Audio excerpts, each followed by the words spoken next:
Assalamualaikum warahmatullahi wabarakatuh. Selamat bergabung kembali di Siniar Calak Edu, tempat di mana kita bisa berbagi seluruh pengalaman, seluruh suka dan seluruh duka, hal-hal yang berkaitan dengan bagaimana kita mengelola sekolah, menemani anak-anak belajar di seluruh tanah air.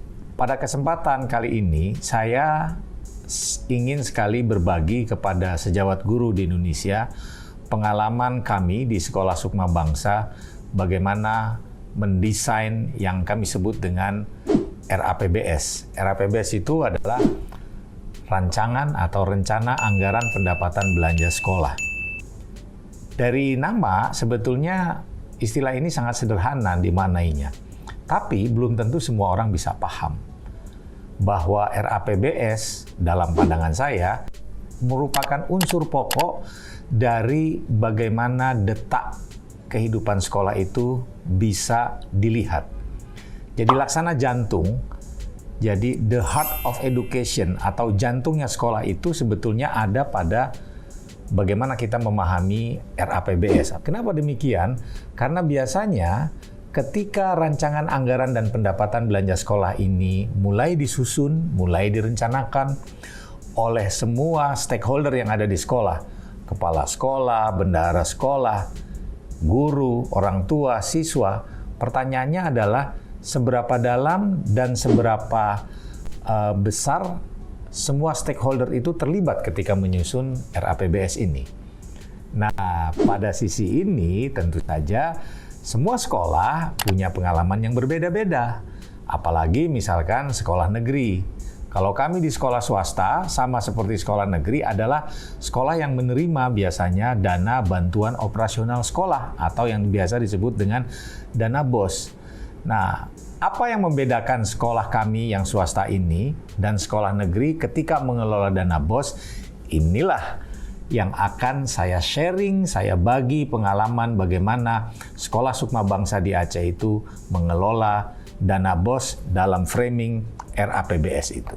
Sejawat guru di Indonesia, satu ketika kira-kira mungkin 5-6 tahun yang lalu,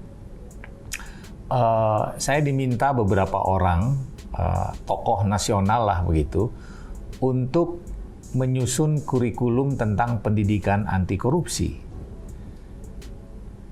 Mungkin sejawat guru akan bertanya, apa hubungannya kurikulum anti korupsi ini dengan RAPBS? Karena saya katakan waktu itu, saya bukan tidak setuju kalau rancangan anti korupsi itu diajarkan di sekolah. Tetapi kalau bentuknya adalah atau pendekatannya adalah kurikuler, maka saya agak sedikit menolak. Karena apa? Belum tentu kalau ini dimasukkan menjadi sebuah mata pelajaran, kemudian diajarkan melalui sebuah pendekatan kurikuler, efektif juga untuk misalkan bagaimana mengerem praktek korupsi yang ada di sekolah dan lain sebagainya. Saya ingin mengatakan bahwa sebenarnya kalau kita ingin melakukan praktek bersih-bersih itu, maka proses pendidikan itu adalah ujung tombak untuk melakukan itu terlebih dahulu kepada siapa? Kepada guru dan kepada anak-anak, saya kira. Kenapa ujung tombak? Karena dari mereka nanti akan lahir generasi yang tahu bagaimana gurunya mempraktekkan dan mengelola dana BOS itu. Salah satunya misalnya. Dan bagaimana RAPBS itu disusun dan dikelola.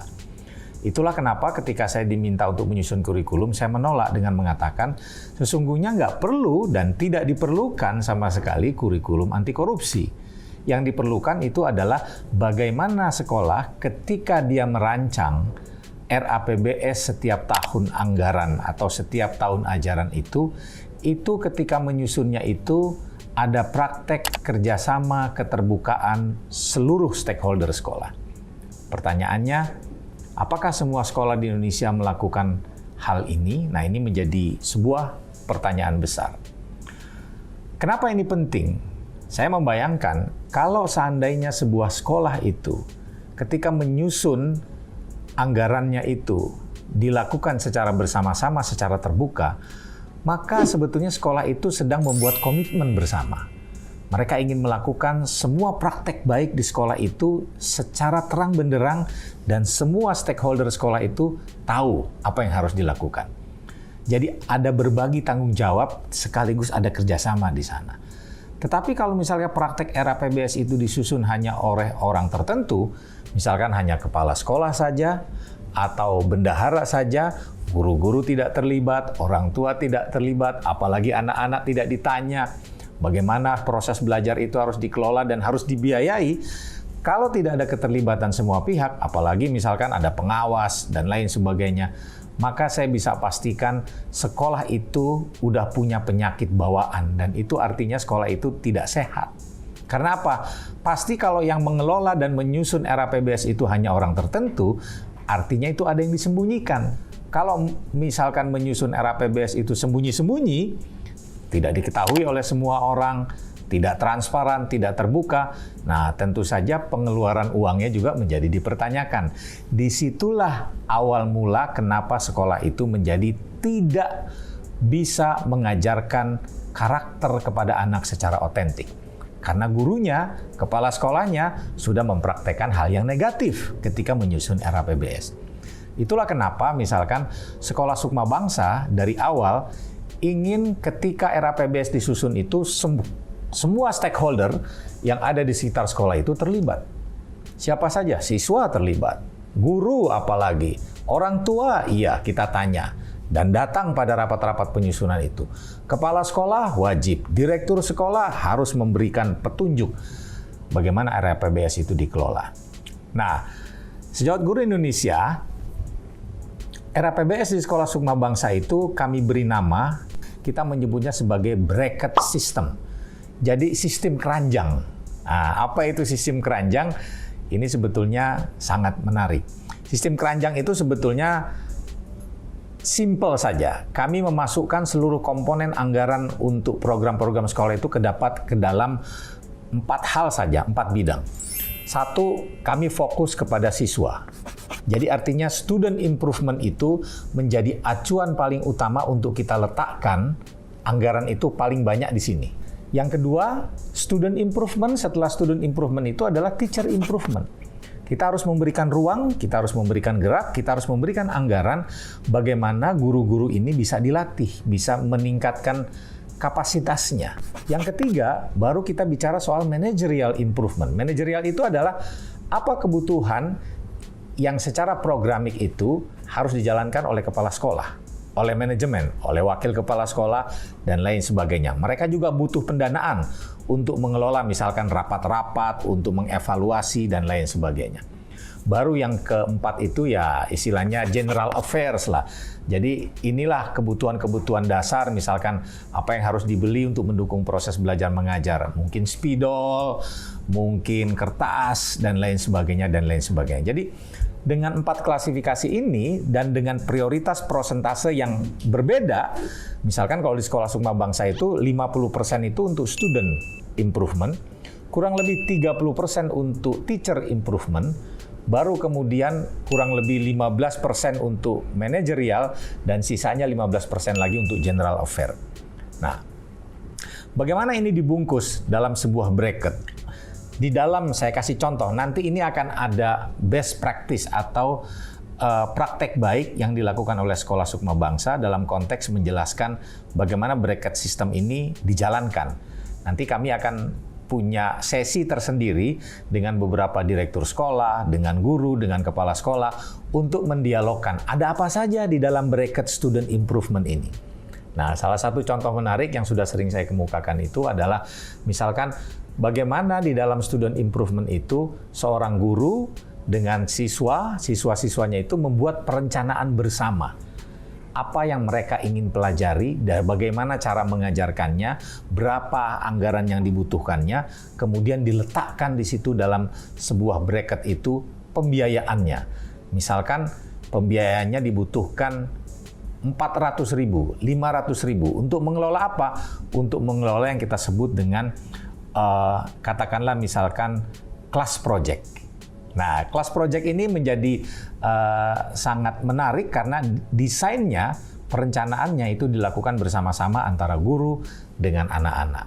Nah, ada banyak contoh lain di bracket student improvement ini yang nanti secara perlahan-lahan akan kami tunjukkan praktek-praktek baik dalam 16 tahun terakhir yang sudah dilakukan oleh Sekolah Sukma Bangsa.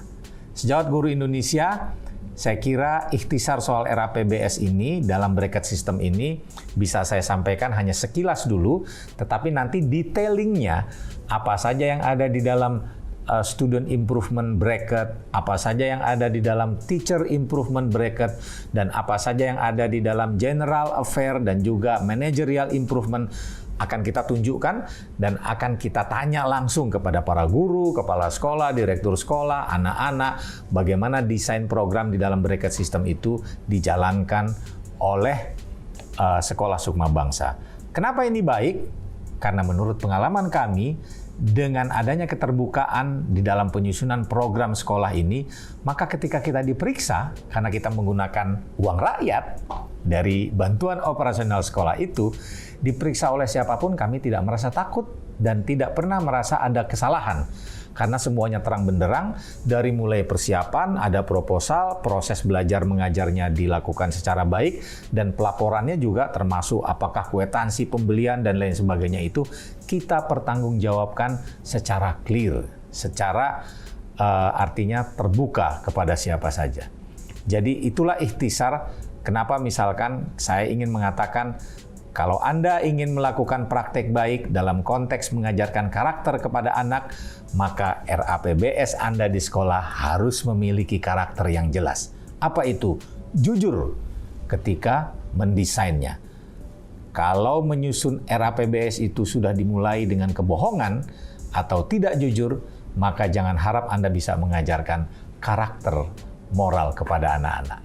Saya kira itu, Sejawat Guru Indonesia. Mudah-mudahan nanti lain kali kita akan mengupas lebih jauh tentang bracket system ini dengan praktek-praktek baik yang dilakukan oleh Sekolah Sukma Bangsa. Sekian, terima kasih. Assalamualaikum warahmatullahi wabarakatuh.